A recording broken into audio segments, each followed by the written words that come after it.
tulog na lang para sa mga bata at tayo ay mayroon ng anniversary celebration. At ngayon ay ang unang linggo ng buwan ng September. Uunahan ko si Jo Marie Chan. Merry Christmas to everyone! Yan, sana ako ang una kanina dun sa Marilao. Yung nagta-transition, inunahan ako. Gusto kong pababain, akin yan eh. Spill ko yan. Pero dito mukhang naunahan ko mula ata kaninang umaga. Wala pang bumabati sa kanila. Kaya Merry Christmas everyone. Okay po. And to this afternoon, alam nyo po, magti-teacher ako ng language. Let me introduce to you the term set aside. Medyo may legal term tayo. Pag sinabing set aside, it's to declare a legal decision or process to be invalid. Wala yan, set aside yan. Walang pakinabang. O medyo mag-personal tayo, wag legal-legal. Anong sabi natin? Or declare something or someone as non-valuable. Sinet aside. Sino dito ang huling na set aside? Di ba outs? No, set aside. Pero on the other hand, medyo katunog, pero opposite ang meaning is set apart. Ang ganda ng ng definition nito. Anong sabi? Separate or distinguish. I like the word. Hindi lang separate, distinguish. Something or someone and keep it for a special purpose. Isa-set apart kita kasi may mabuti akong plano sa iyo. Ngayon ang tanong dito, wala akong pakialam kung who set aside. Kung sinet aside ako, wala akong pakialaman. Kaya ang question natin, who? Who set me aside? Wala akong pakialaman kung siya lang naman. Pero who set me apart? Sino pumili sa akin? Importante ang the who natin. And I tell you, you are set apart by God. God has chosen you. And remember, sabi ni Lord, ang maliit na mga bayan ng Israelita nasa ilalim ng Ehipto at sa pamumuno ni Pharaoh. Ang liit-liit yan, pero dahil sinet apart sila ni God, ang sabi ni Lord, let my people go. And indeed, they were able to be redeemed and free from their slavery. Ganda ng kwentong ito. This is our third week as we go back to this very, very important setting apart of the Israelite by the Lord. Kaya, unang ko na kayo ng mensahe sa hapong ito.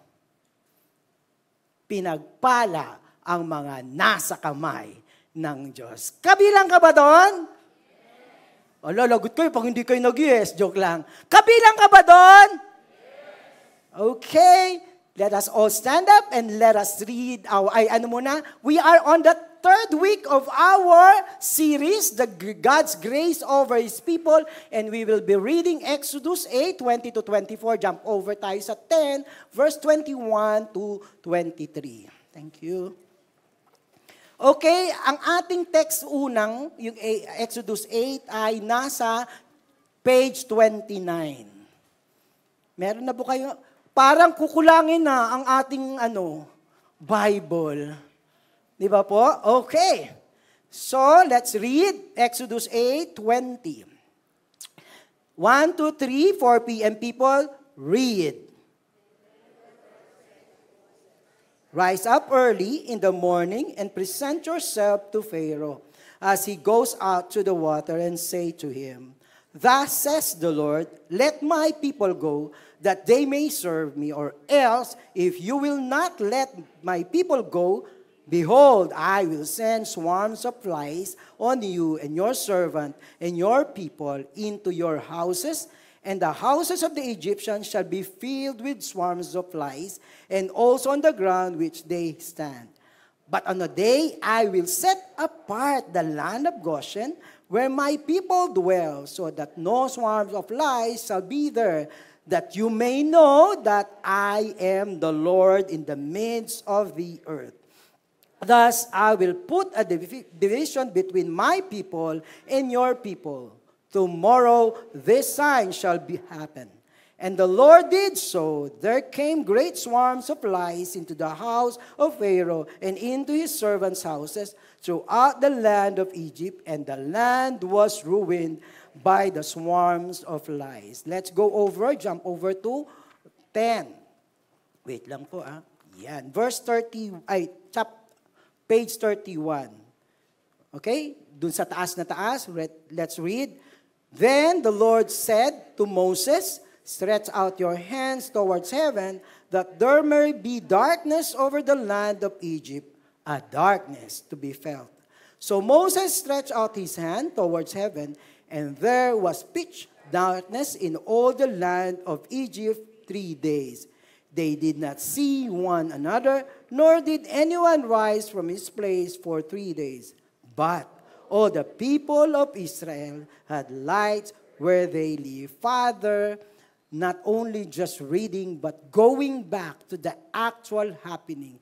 This is a history reviving us, our soul, and even, Lord, the truth that you have set apart your people for your good and greater purpose. Maraming pong salamat sa pangalan ni Jesus.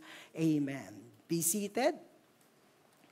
Yan, balik-balik tanaw tayo. Week 1, we started our series with umiiyak ang mga Israelita kasi hirap na hirap sila sa pagpapahirap ng Pharaoh at ng Egyptian. So the first thing nangyari is that the Lord listened to them and remember His covenant with His people. Nagsimula na ang gera. Ang battle between God and Pharaoh, and God represented by Aaron and Moses. At nakita po natin dito na defiant agad-agad si Pharaoh. Matigas ang ulo ni Pharaoh. Until on the third plague, dumating na yung gnats at it's everywhere. At dito sinabi, finally, di ba sabi ko nung nakaraang linggo, matigas na talaga ang ulo ni Pharaoh. Kaso sa katigasan ng ulo niya, ginudge siya na ni God. Finally, God stepped in, hardened Pharaoh's heart as judgment on him. Si God na, nagpatgas ng ulo niya, binigay niya na, di ba? Sige, bigay mo yung hilig ng katawan. Bigay mo ang hilig ng katigasan ng ulo. Yun, binigay na kay Pharaoh. Di na natin titingnan kung ano ang kapangyarihan ng Diyos kumpara sa kapangyarihan ni Pharaoh at ng mga Diyos-Diyosan ni Pharaoh. We have done that last week. Ang titingnan natin in after Pharaoh's time of probation is done, nang matapos na ang mga panunuyo ng Lord na si Pharaoh ay mag-submit kay God, ngayon gagamitin niya ang katigasan ng ulo ni Pharaoh as means of what? Showing forth His glory. At dito ang makikita natin, doon mismo sa text from chapter 8 to chapter 10, makikita natin that God's greater plan is beyond Pharaoh and the Egyptians as He sent the plague. God very explicitly, directly, and clearly manifests His what? Other purpose.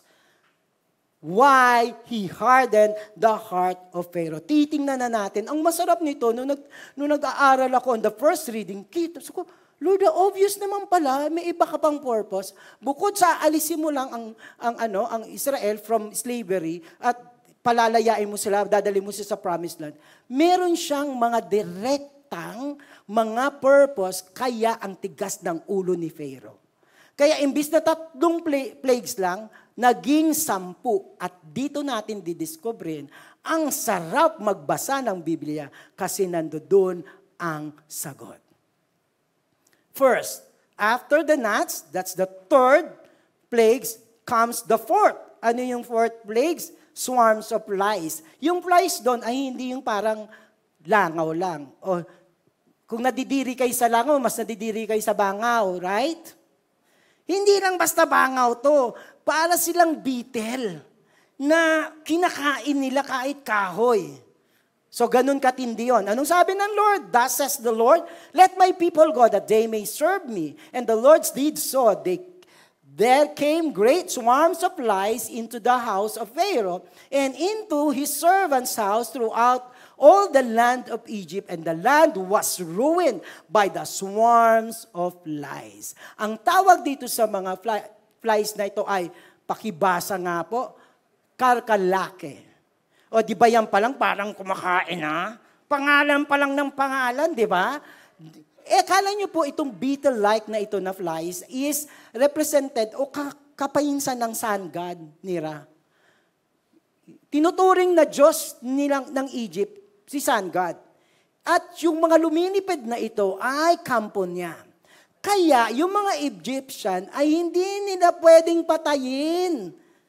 Kahit kinakain na yung mga crop nila, kinakain na yung mga gamit nila, hindi mo pwedeng patayin parang frog lang nung nakaraan. Annoyance, matitindi, pero hindi mo maapakan. Ito, hindi mo pwedeng patayin na gano'n. Kasi sinasubmit nila, kasi galing to sa kanilang Diyos. Lupit ng Diyos nila, no? At ang paniniwala nila, dumating itong plague na to kasi galit yung sun god sa kanila. So dahil ganito ang paniniwala nila, ang sabi nila, hindi to galing kay Jehovah. Walang kapangyarihan si Jehovah. Buti pa pag nagagalit yung sun god namin, pinarurusahan kami with karkale. But wait. Kaya ng sinabi ko, there are other greater purpose si God. Alam nyo, dito sa plague na to, anong purpose ni God? To set apart His people. To distinguish the Israelites from the Egyptian. To distinguish my people from the rest of the world. Tingnan nyo, nakalagay mismo directly. But on the day, I will set apart the land of Goshen, doon ang village ng mga Israelita, where my people dwell, so that no swarm of flies shall be there, that you may know that I am the Lord in the midst of the earth. Thus I will put a division between my people and your people. Tomorrow sign shall happen. Anong hindi galing kayo, Jehovah yan? Kung galing yan dun sa sun god nyo, di ba pag may pakpak, lilipad yan elsewhere. Bakit namimili? Nakita nyo? Ibig sabihin nito, namimili pagdating sa anak ng Diyos. Hindi sila dadapuan ng langaw, ng karkale. Ano ibig sabihin ng set apart or division? Division, literally in Hebrew, means a redemption. To make a distinction by redeeming. Kaya kung sinabi agad ni God, set apart, nung sinabi agad ni God, division, ililigtas ko sila. Ihiwalay ko sila. I-cover ko sila kasi ililigtas ko siya. Yun ang ibig sabihin ng set apart. Yun ang ibig sabihin ng division. Tingnan nyo, agad-agad. Set apart the land of Goshen. Division between my people and your people. Ngayon, Egyptian, maniwala pa ba to galing sa Diyos nyo? Galing to sa akin kasi ang Diyos nyo naninira ako. Nag-cover ng aking mga anak. Ayan ang sinabi ko kanina, pag flies yan, kapag may pakpak yan, punta yan sa lahat. Diba? Lahat yan. Pero bakit hindi pumupunta sa Goshen? Kasi yun ang kapangyarihan ng Diyos. So ito ay sufficient proof that it came from God, not from their son God. And the next plague that happened is infection.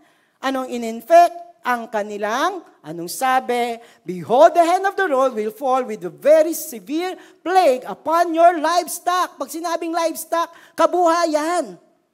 Lalo na sa lugar nila, kailangan nila ng in the field horses, donkey, camel, herds, and flocks. Yung horses pa nila, military to. Diba? At saka kung mayroon silang prosesyon, chariot. At kung kailangan nila ng agrikultura, horses. Pero dito, nag-impeksyon ang kanilang mga livestock at namatay ang maraming kanilang mga alagang hayop. But the Lord will make again a distinction between the livestock, hindi lang tao pati livestock of Israel and the livestock of Egypt, so that nothing of all that belongs to the people of Israel shall die. Even their properties, even their animals are distinct by God. And the next day, the Lord is distinct. All the livestock of Egyptians died, but none one of the livestock of the people of God died. This is our Lord. At kitang-kita natin dito kung gaano, isipin niyo po, ang hinihinga ng mga livestock ng mga Egyptian are the same air. Kung yung infection ay galing sa air, bakit sila lang?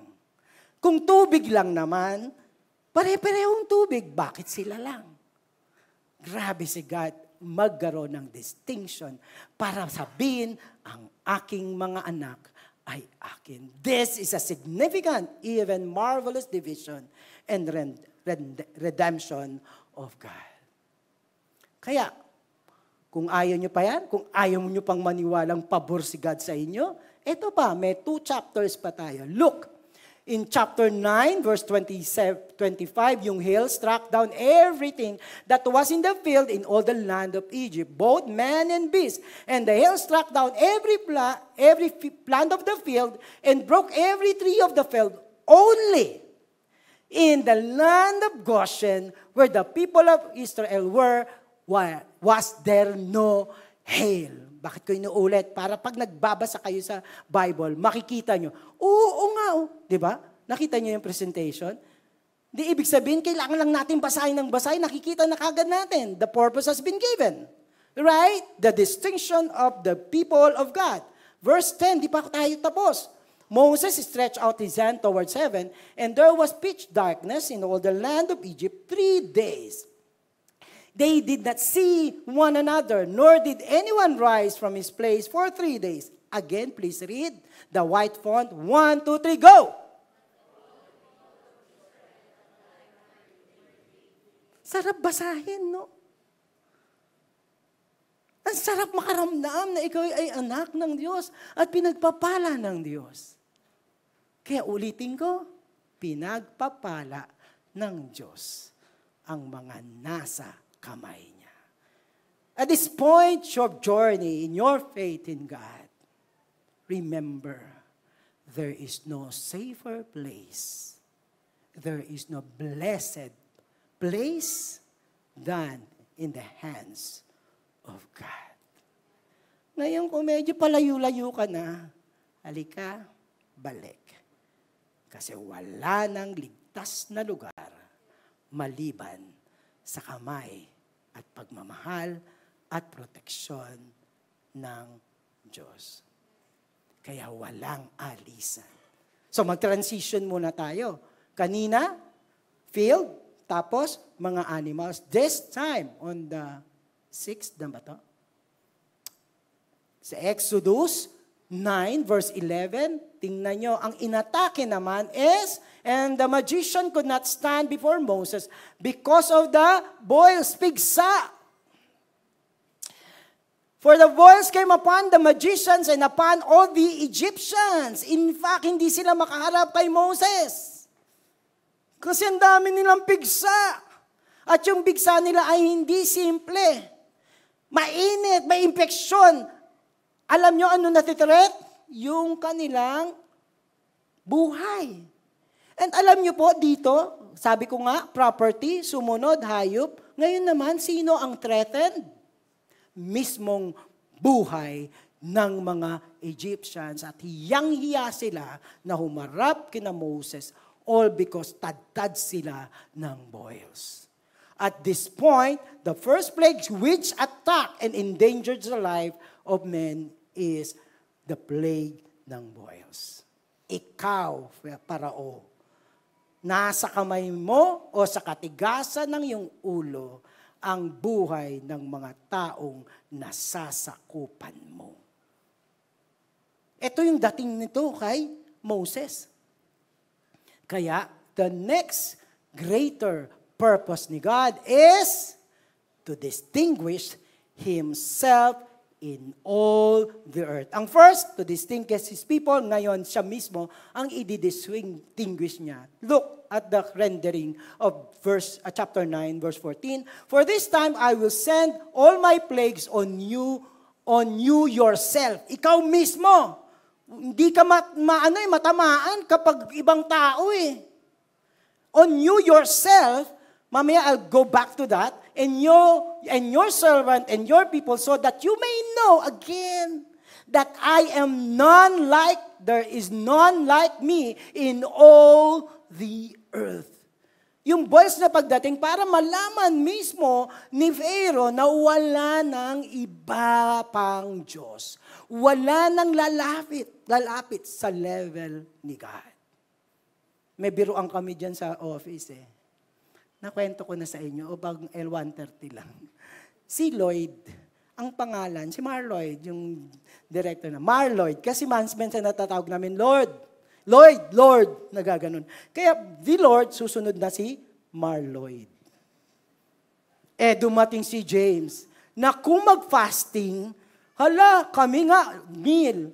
Yung iba, iinom pa rin ng tubig. Si James, isang linggo, walang tubig. Diba? Lloyd, tabi dyan. Si James na, susunod kay Lloyd. Dumating si Pastor Eric Suarez. Grabe, may looks, may demeanor, at saka ang bait. Tabi kayong dalawa. Andiyan dyan na si Eric. Saan ako? Doon ako sa baba. Joke lang. Diba? May hierarchy. Pero this, I go back. There is no other God. And the voice will tell, even doon kay Pharaoh, ang sabi natin, God sent all the strokes at the heart of Pharaoh. Yung ibang rendering ng on you yourself is in the heart of Pharaoh. Puso niya magsasabi. Sabi ni John Calvin, it announces that the plagues will not only strike the head and the arms, but penetrate the very heart and inflict mortal wounds on the Egyptians, especially kay Pharaoh. Sa puso ni Pharaoh, wala na siyang duda na nag-iisa lang ang Diyos. Yun ang plano ng Diyos when He sent out the boils para malaman niya. So that the Pharaoh himself might experience that there is no other God. Sa bawat siguro, sakit, ano ba to? Yung parang mamamatay na siya. Meron talagang Diyos. Na-experience ko na yung kapangyarihan niya. Di ba? Ang buong mundo ay biglang na nahimik, umatras ng laban at pagyayabang nila sa Diyos. Isang COVID lang pala. Hinto ang yabang ng mundo. And it penetrates our heart. The whole heart of the world, sinabi nilang, indeed, may Diyos. Kaya takot na takot sila kung may dadating na vaccine. Hindi nila alam. Ako din, kala ko, end of the world na ba, Lord? The world cannot know. Wala silang, hindi nila mapagyabang yung kanilang teknolohiya. Diba? Hindi nila napagyabang yung military powers nila, yung political power nila, yung economic power nila. Sino lang ang makapangyarihan? Ang ating Panginoon. For by now, I could have put out my hand and struck you and your people with pestilence. Di ba sabi ni God? Alam mo ba, Pharaoh at Egyptian, kung gusto ko lang isang pitik lang, patay kayo lahat. Pagpatay na kayo, let my people go. Kahit di niya na makausapin si Pharaoh, di ba? He can do that. Anong sabi niya? I can struck you and your people with pestilence, and you would be what? Cut off from the earth. Goodbye na. Sana. Pero anong sabi ni God? But for this purpose, I have raised you up. Hindi ka pa namatay. Tumigas pa yung ulo mo to show you my power so that my name may be proclaimed in all the earth. Nakita nyo, itong saga na to, itong kwento na ito, pinag-uusapan pa natin, sino na-highlight? Si God. Di ba nung pinalabas yung Ten Commandments, manghang-manga sila sa ginawa ng Diyos na transfer kahit papano yung nakalagay sa Bible into a cinema na nakikita nila humahati ang Diyos niya yan, Diyos. Kita niyo po. The Lord is proclaimed. His name is proclaimed. Totoo, dun sa purpose ni God. God uses Pharaoh's defiance as means of showing forth His glory. God allowed him to remain alive in order to proclaim throughout human history, including us, His love and power in redeeming His people and the world. Di ba yung image pa lang nahati, yung loop, yung dagat. Di ba redemption? Yung mana, di ba redemption? Ang kukulit ng mga sawa na kami sa pandesal, gusto naman namin ng kwek-kwek. Kaya quail egg. This is God. This is His greatness. This is His love. At ito pa, look. Now therefore send, get your livestock and all that you have in the field into safe shelter. For every man and beast that is in the field is not brought home will die when the hail falls on them. Ito na yung umuulan ng hail. Tag natamaan ka, durog ka, patay ka. Tingnan nyo, sabi ni Lord, then whoever feared the word of the Lord, kung sino makikinig sa salita ng Diyos among the Egyptians of Pharaoh, hurried his slaves and his livestock into the houses. Nagsimula na hindi lang Israelita ang kikilala kay God, mismo mga Egyptian. Some inconsiderable numbers of Egyptians, totoo na nga yung Diyos, alika na, punta na tayo sa bahay natin. At indeed, they were saved. So nakita nyo, tama yung purpose ni God. Not only the Israelites, and now, doon mismo sa mga oras na yun, may naniniwala na at i-acknowledge nila ang kapangyarihan at pagmamahal ng Diyos para sa kanilang kaligtasan. That indicates the warning was taken by the numbers of Egyptians. God was beginning to be acknowledged by other nations. Alam niyo po, balik tayo kay Pharaoh. The judgment suspended over Pharaoh and the patience and the grace of the living God. Nakita niyo, dalawa-dalawa, authority ni God, nagja-judge siya, pero merong love, patience, di ba? The manifestation of His holiness, His justice, and His omnipotent power serve as first warning to the world. Kung may Pharaoh pinadapa ni God, sino bang susunod na Pharaoh? At hanggang ngayon, na naghahari-harian. Pero warning ka, there is only one God. The ultimate God. At alam nyo, the other reason is for an encouragement to the faith of His people.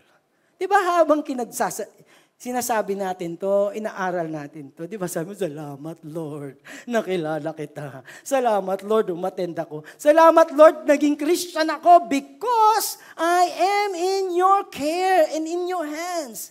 Both warning and encouragement. And the story lives on.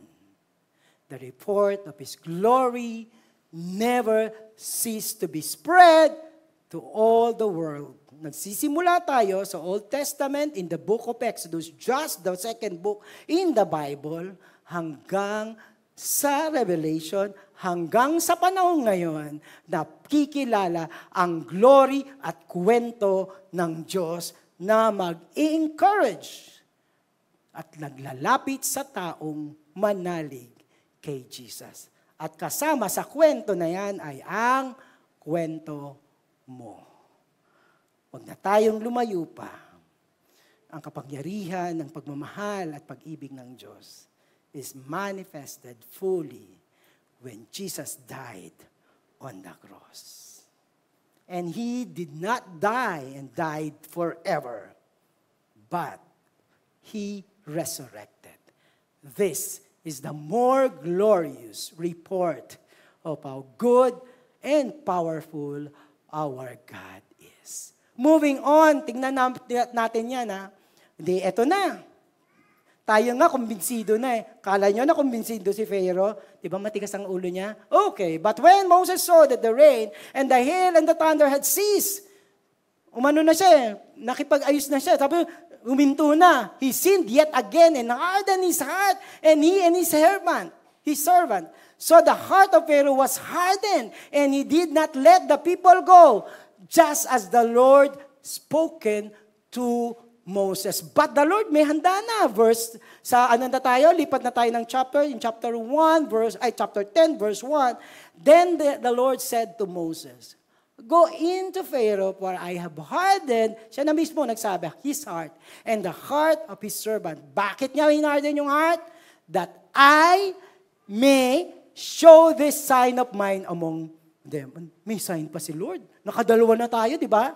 May pangatlo. Ano kaya itong sign na ito? The third purpose of God is to distinguish Himself, kanino? To the next generation. Let's see. And that you may tell in the hearing of your son and of your grandson how the Lord have dealt harshly with the Egyptians, and what sign I have done among them, that you may know that I am the Lord. Kasali ang mga anak at mga apo. Ang sarap isipin na yung Diyos natin, makapangyarihan, pero tatay na tatay. Tingnan nyo, very, specific. Pati mga anak. Gagawin ko to, patitigasin ko yung puso niya para malaman ng mga anak mo, ikukwento ng mga anak mo sa apo mo na may Diyos na nagligtas. This is how God is our God. He cares for you. He cares for your family. He cares for your apo. He cares for the next generation. Kaya dito sa Victory, sa every nation, we cares for the next generation. Pinaglalaban natin yan. We are encouraging and kinukuha natin yung mga campus missionary natin na successful minsan sa mga career nila. Pero kayo dito, marami nandoon sa eskwelahan na hindi nakakilala sa God. Kaya looking at you, kasama yung anak nyo, katabi nyo yung anak nyo, thank you, that is following God's command. He's concerned na hindi ka lang ang Kristiyano, kundi ang mga anak mo ay naliligtas pa rin hanggang sa apo mo. That Israelite might proclaim to all the generation that Jehovah is the one and only God. Tingnan nyo sa Psalm 78 verse 4, anong sabi ng mga Israelita sa kanta nila, we will not hide them from their children, but tell to the coming generation the glorious deeds of the Lord and His might and the wonders that He has done. Paulit-ulit yung kwentuhin para mag-develop ang faith ng mga bata. Ikwento nyo kung paano kayo inalagaan ng Diyos, paano kumilos ang Diyos, kahit paulit-ulit siya. Ikwento niya, alam mo, wala ka ng pang tuition fee eh. Kanina may kausap akong, grabe, sabi niya, 25 years ago, he was diagnosed with 4th stage na, naku Lord, sorry, hindi ko napagpaalam, na cancer. So hindi laban niya. Anong nilalaban niya? Ang babata ng mga anak ko, 25 years ago Anong pinaglaban niya? Kaya Lord, by faith siya, laban siya. Nagpagamot siya. Nilabanan niya talaga lahat. Kasi may anak ako eh. Ngayon, pag kinukwento niya na sa anak, kung paano nagligtas ang Diyos, pag hindi inaakap ng anak niya ang pananampalataya. Mga anak, mahirap maging Kristiyano ngayon. Madaming nakapaligid sa inyo na tukso, na agaw, ng Diyos. I tell you. Nung panahon namin, lahat ng mga materials na masasama may bayad. Kaya ang gagawin mo doon sa nakalatag na, sa underpass, nakalatag yung mga pangit na magazine, nahirapan ako. Wala kang pambili eh. Tapos balik ka doon, titignan mo na naman. Wala kang pera eh. Ngayon pindutin mo yung cellphone mo. Ano mang hubad ang gusto mo. This is the time now. Mga magulang, mga anak, tulong-tulong tayo. Pangalagaan natin ang pananampalataya ng ating mga anak sa Diyos. Tulungan niyo yung campus missionaries. Yung kids church. Unang tulungan niyo yung mga anak niyo. Be parent enough. Loving and with authority, panindigan natin. Look, anong sabi sa Deuteronomy 6 verse 4? Hear, O Israel, the Lord our God, the Lord is one. You shall love the Lord your God with all your heart. Ulitin ko lang, mga anak, the Lord our God, the Lord is one. Dahil ang daming pinipresenta ng mundo ngayon, na isang click mo lang, may ibang Diyos na, isingit ko lang. Alam niyo po ba, nalulula ako sa mga pag nagko-concert yung mga idol. Diba halos himatayin na yung, ang dami-dami, tapos lalabas, kasisigaw sila, parang mamamatay na sila sa, pag ano ka pala, no? Pag ikaw yung singer, ano? Tapos ganito ka, ano mapapakaramdam mo? Diyos ka, di ba? This is the kind of idol worshiping that we have. But I tell you, go back to Deuteronomy, that there is only one God. And yung God na to, you shall love the Lord your God with all of your heart, with all of your soul, with all of your might. And this word that I commanded you today shall be in your heart. Sino kausap niya? Mga lolo, lola, tiyo, nanay, tatay. You, kasama ng mga ate at kuya, tulungan tayo ha. You shall teach them diligently to whom? Your children. Pinapagpala, mga anak, ang nasa kamay ng Diyos. Huwag kayong paagaw, mga anak. Huwag. Please. Kasi kami madami na, hindi naman importante. Pero kayo, ang daming maimportante na hindi naman pala importante. Huwag niyong kalimutan ang ating Panginoon. Kaso, kaya nga, with this, anong sabi ni Moses? Nung kaharap niya si Pharaoh, Moses said, we will go with our young and with our old, sama-sama hanggang elite, hanggang baby. We will go with our sons and daughters and with our flocks and herds, for we must hold a feast to the Lord. We will serve the Lord. Lahat kami. Ang makulit na Pharaoh, anong sabi niya? But he said to them, the Lord be with you. Tingnan ko lang kung kaya ng Diyos nyo, if I ever let you and your little ones go. Tingnan ko lang kung kaya kayong iligtas ng Diyos, kasi hindi ko papayagan na ang mga anak nyo ay sasama sa inyo. Diba? Kaya nakatingin si Pharaoh sa mga anak, eto ang aalipinin ko, eto ang tuturuan ko ng mga mali kong turo. Sila ay, pag pinabayaan, may kukuha, katulad ni Pharaoh. Kaya sabi ni Pharaoh, hindi mo sila. Anong sabi niya? Hindi mo sila isasama. Look, you have some evil purpose in mind. Anong sabi niya? No, go, the men among you. Sige, kayong mga nakakatanda, umalis na kayo, go kayo. And serve the Lord, for this is what you are asking. Pero yung mga anak ay sa akin, huwag kayong pumayag. Mga anak, huwag din kayong magpaiwan. And they were driven out from Pharaoh's presence. Ayaw sila paalisin ni Pharaoh. Ayaw din naman nilang umalis nang hindi kasama ang kanilang mga anak. What happened next?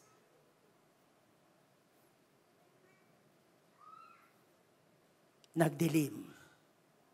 ang buong Ehipto. Yan ang sagot ni God. I will be with my people. Then the Lord said to Moses, stretch out your hands toward heavens, that there may be darkness over the land of Egypt, a darkness to be felt. Grabe yung description, ano? Meron na tayong nakakabinging katahimikan, right? Gusto mong sumigaw kasi nakakabingi ang katahimikan. There is so much in the psychology. There is so much in fear. There is so much in spirituality when there is silence. But when there is darkness, doble. Anong sabi mismo ng Diyos? Darkness that can be felt. Manginginig ka sa takot. Kikilabutan ka. Kinilabutan si Pharaoh at ang mga Egyptian nang dumilim sa kanilang lugar. At anong sabi? So Moses stretched out his hands towards heaven, and there was a pitch darkness in all the land of Egypt in what? 3 days. They did not see one another, nor did they rise from his place for 3 days. Imagine them, nakaganon na lang sila. Imagine them, is this the end of everything? Imagine them. Paano na lahat? Lahat ng ginawa ko, lahat ng inimpok ko, lahat ng pangarap ko, in darkness, wala. But all the people of Israel had light where they live. Music team, please. Kaya ang sabi ko sa inyo, you are chosen by God. You have the light in you. You have the life in you.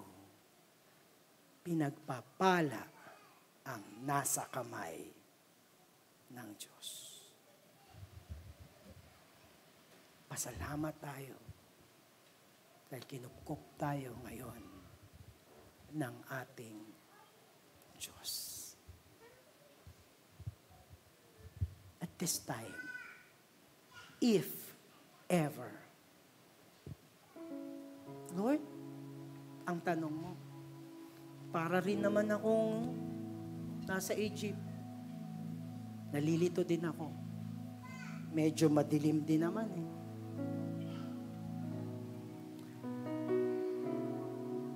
Maaring inaatake ka ng hiya sa Diyos. Maaring hindi ka makatayo, tumingin kay God. Kasi, Lord, nakakaya naman. Pero anong sabi ng Diyos? Bumaba siya mula sa langit para sa atin, hindi para sa mga banal.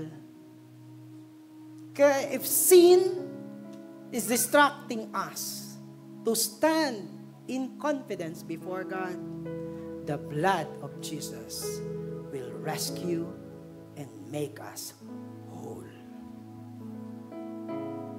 Gusto ni God ngayon, you just feel that you are in His hands, and if this weakness, if this sin is being a hindrance, the Lord is saying, my blood cleanse you.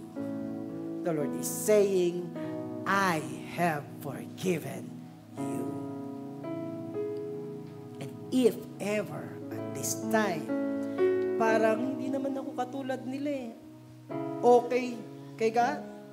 If you think you're not okay with God, you cannot really have this confidence in God, I tell you, you are distinguished this afternoon. You are my people, the Lord says. Let's bow our heads. Unahin na muna natin yung point ng darkness. Because seemingly, para kang Israelita pa rin, nasa hindi maayos na lugar, at kondisyon,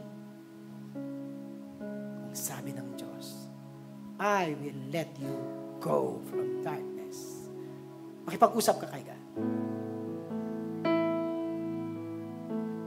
The Lord has moved mightily with His power and might, with His love, para itawid ka. Kung ang Red Sea natin ng Diyos, makatawid ka mula dyan, the Lord is moving His hands and heart for you. Lakad lang. Tuloy lang. Tingin lang kay God. Sige, makipag-usap po kayo kay God. Lord, I want to go. Thank you for letting me go. Be blessed in this time. I'll pray for you for that. Panginoong Diyos, anuman ang bagay na ito, that keeping them apart from you, pahiwalay sa iyo, God. In the name of Jesus, thank you for your love. Thank you for your blood. Thank you for your forgiveness. Thank you for your power na you are setting us free. In the name of Jesus, be free. Every one of you, be free. The Lord says, you are with me. I will let you go. Father, thank you. Father, thank you that now you are dealing with the very thing na pwedeng nag-o-oppress sa kanila, nagpapahirap sa kanila, including their sin or entanglement. Maraming pong salamat. Once again, receive the forgiveness of God, the blessing of God, and the power of the Lord. Once again, you are chosen. You are special in the hands of God. Lord, thank you so much. Maraming salamat, but that you have rescued us. Bubuin tayo ng Diyos. Let us all rise, and the Lord's power continuously works in you, even as we sing this song.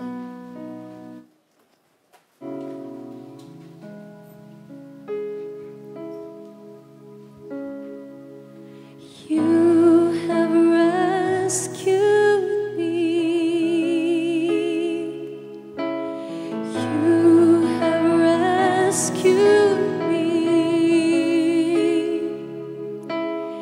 You took a wretch like this. You loved me and you saved me. You have rescued me, oh Lord. You have rescued me. Oh, you rescued us. You took a wretch like this, and you loved me, and you saved me. You have rescued me. You rescued me. You have rescued me. I'm a wretched one, oh Lord.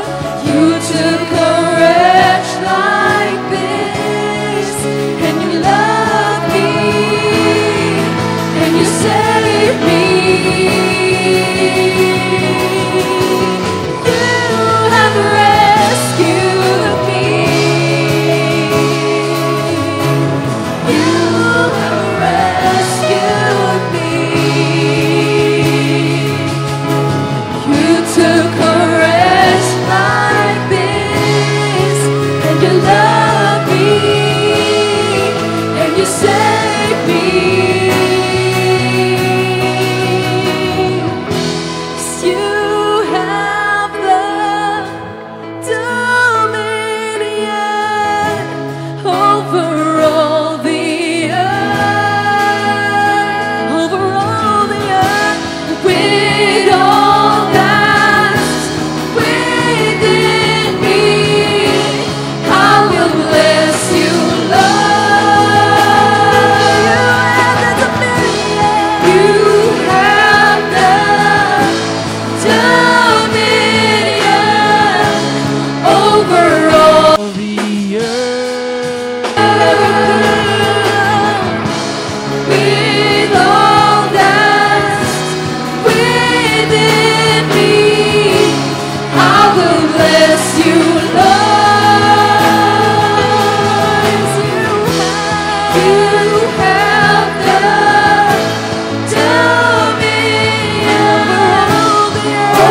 Jesus, God. We want to worship you, Lord. How we'll bless you, Lord. Come on, sing it one more time. With just your voice, sing to the heavens. So come on, don't be shy because we want to worship God.